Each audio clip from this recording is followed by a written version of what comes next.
Bom, pessoal, esse é o governo mais fraco de todos os governos do Lula. Nós viemos aí de uma sequência de governos fracos. O próprio governo da Dilma era bastante fraco, tanto que caiu.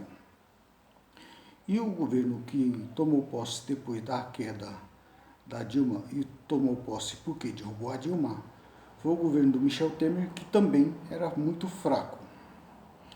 Com a Operação Lava Jato jogando poeira em toda a política, aí surgiu o Bolsonaro como o que fosse, como sendo, se apresentando como sendo o limpo, o antissistema, embora estivesse na Câmara dos Deputados há 28 anos.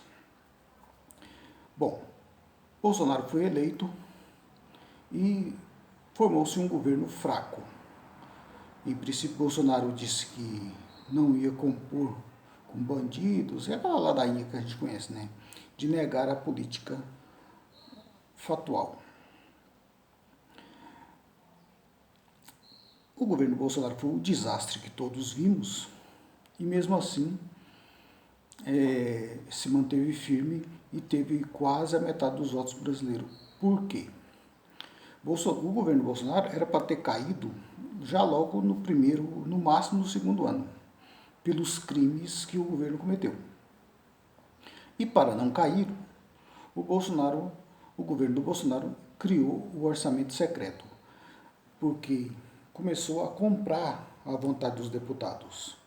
Não mais foi uma forma política de dividir poder com a Câmara dos Deputados, mas de comprar também com verbas secretas os deputados. E foi esse panorama que o governo Lula herdou.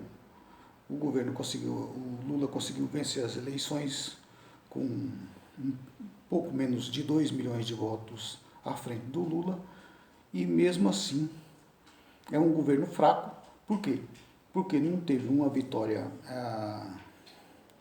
redentora, uma vitória que fosse muito expressiva em relação ao Bolsonaro, e ainda herdou uma correlação de forças muito ruim no Congresso. Esse governo é fraco não pelas qualidades ou pelos defeitos do Lula. Esse terceiro governo do Lula é fraco por causa dos defeitos e a má cabeça do povo brasileiro, que elegeu um parlamento tão fisiológico quanto todos os parlamentos até então, até mais fisiológicos os parlamentos eleitos até então, e com uma novidade, que foi uma gama de deputados e senadores imprestáveis, que não estão lá para apresentar nenhum projeto, não tem ideia de país, não tem projeto de nada, não tem competência para apresentar nenhum projeto de nada, de melhoria do país. Eles estão lá somente para lacrar e para gravar vídeo para as redes sociais e manter os seus adeptos como presa fácil das mentiras que eles contam.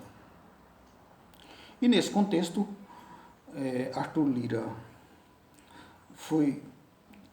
começou já a obter muitíssimo poder desde o outro governo e entrou nesse governo com muito poder. E os deputados já não estão as bancadas já não estão mais satisfeitas somente em dividir poder com o governo, ou seja, obter ministérios. Agora também quer a volta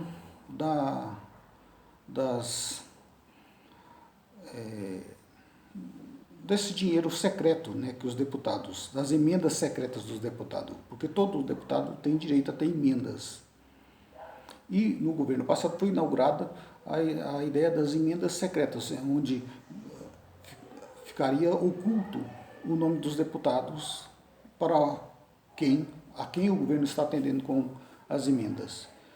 E isso está trazendo uma complicação a mais para esse novo governo, porque o governo agora não só tem que dividir o poder, ou seja, dividir o governo, dividir ministérios com os partidos que têm representação no Congresso, mas também está sendo achacado por esses parlamentares, que é, de longe, o pior Congresso que já foi eleito no Brasil, desde que o Brasil existe. Pelo seu fisiologismo, como o de Arthur Lira, por exemplo, e pela péssima qualidade